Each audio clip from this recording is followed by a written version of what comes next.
The fight for compensation goes back forever. I mean, there were athletes, you know, they were called ringers back in the day, and they got payments under the table. But the NCAA has been remarkable in that it's a market that has been staffed by unpaid labor forever.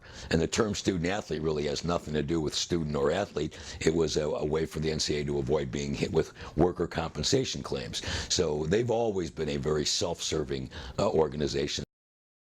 It wasn't until probably when schools got into marketing jerseys, you know, all kinds of souvenir fan gear, that athletes began to realize with their names on those jerseys, somebody was making $80 and they weren't seeing enough of it to buy themselves a cup of coffee.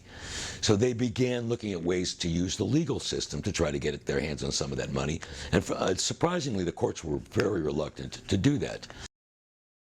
There were little chinks in the armor of the NCAA here and there, but when California basically said, we will agree to pay the athletes, or at least let them profit off of their names and likenesses, the NCAA was really pushed into an ever-receding corner. Illinois has been looking at doing the same thing. New York State, Florida, I think may even have a bill before the legislature. So it wasn't like they suddenly had this wonderful, oh, let's take care of the kids. That's never been the NCAA's position on anything.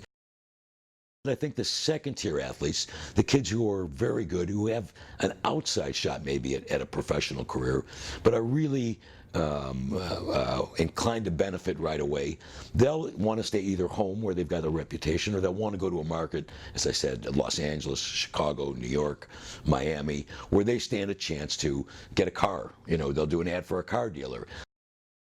Some of the biggest beneficiaries will be female athletes, and that by itself is at least one very hopeful thing about this. We've only got outlines at this point. We won't know the actual specifics. The committee is going to report back. The committee that's working on this specific proposal for the NCAA reports back next April, and they have set a date, target date of January 2021 for the programs to, for the rules to be in place for all three divisions of the NCAA sports.